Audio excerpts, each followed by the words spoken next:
இப்போ வந்து வெளிநாட்டில பார்த்தீங்கன்னா, விவாகரத்துங்கிறது சர்வசாதாரணமா இருக்கு. ஒருத்தர் பிடிக்கலன்னா ஈஸியா விலகிடுவாங்க. ஏன் தெரியுமா? அவங்க வந்து கொஞ்சம் அழகா இருக்காங்க. நல்லா அழகா இருக்காங்க. அதனால அவங்களுக்கு தன்னம்பிக்கை அதிகம். அழகுன்னா பார்க்கறதுல இல்ல. திறமை எல்லாமே தான். உருவத்தில அழகா இருக்கணும். உருவத்திலயும் அவங்க அழகா இருக்காங்க.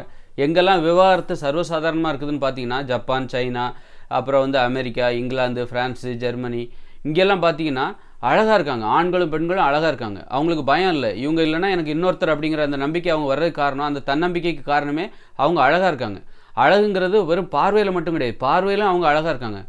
அது பார்த்தீங்கன்னா, நல்லா வாட்ட சாட்டமா இருப்பாங்க. ஆண்கள், பெண்கள் பார்த்தீங்கன்னா, நல்லா வாட்ட சாட்டமா இருப்பாங்க. அப்புறம் பார்த்தா திறமையாவும் இருக்காங்க. சுயமா சுயமா உழைச்சு சாப்பிடுற அந்த இருக்கு. சுதந்திரமா வாழணுங்கிறது அது அழகு.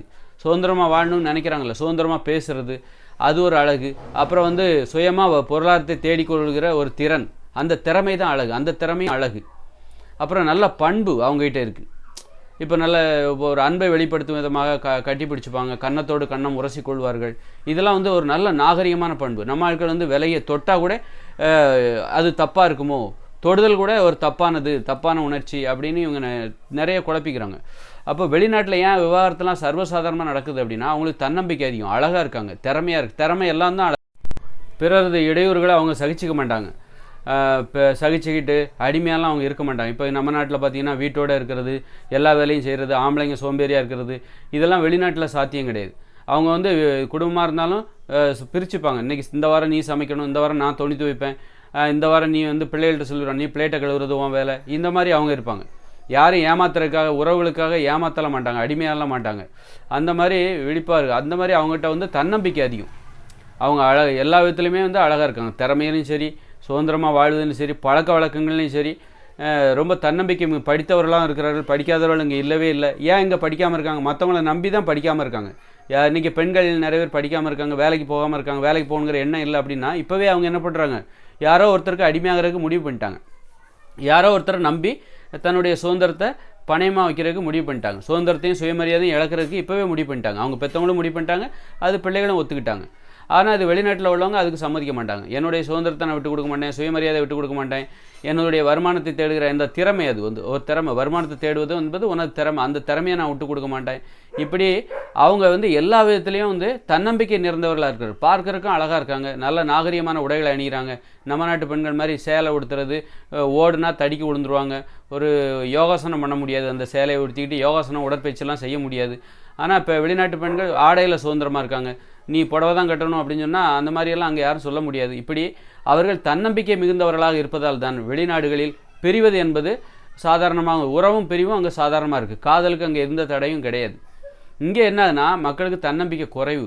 ஒரு ஆணுக்காக இருந்தாலும் சரி, பெண்ணுக்காக இருந்தாலும் சரி, பிரிஞ்சா நம்ம இன்னொரு கல்யாணம் நடக்காது. அழகு குறைவாக இருக்குது, இங்கே திறமை குறைவாக இருக்குது, அழகு குறைவாக இருக்குது, சுதந்திரமாக வாழணுங்கிற அந்த எண்ணங்கிறது இல்லவே இல்லை. சுயமரியாதையும் குறைவாக இருக்குது. அதனால் இவங்களுக்கு தன்னம்பிக்கை குறைவாக இருக்குது.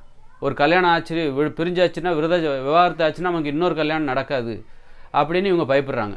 நம்மளால் இன்னொருத்தரை தேட முடியாது. ஏன்னா இங்கே ஏற்கனவே காதலுக்கும் தடை நிறைய, ஆண் பெண் உறவுகளுக்கும் தடை. ஒருத்தர் இன்னொருத்தர் பேசுறது எப்படின்னே தெரியாமல் இங்கே வாழ்ந்துட்டு இருக்கும்போது ஒரு கல்யாணம் நடந்துச்சு, பெற்றவங்களாக பார்த்து ஒரு கல்யாணத்தை பண்ணி வைக்கிறாங்க.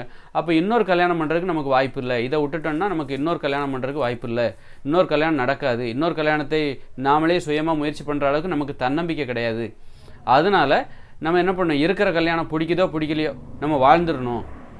பிடிக்கலாம், அவங்களுக்கு பிடிக்கலாலும் சரி, நமக்கு பிடிக்கலாலும் சரி, பிரியறதுக்குங்கிறது ஒத்துக்கவே கூடாது. அப்போ இன்னொரு கல்யாணம் நமக்கு நடக்க வாய்ப்பே இல்லை. இன்னொரு கல்யாணத்தை பண்ணுற அளவுக்கு நமக்கு தன்னம்பிக்கை இல்லை. அதுக்கு இந்த சமூகமும் அந்த அளவுக்கு தயாராக இல்லை. அதற்கு அனுமதிக்கிற ஒரு சமூகமாக இது இல்லை.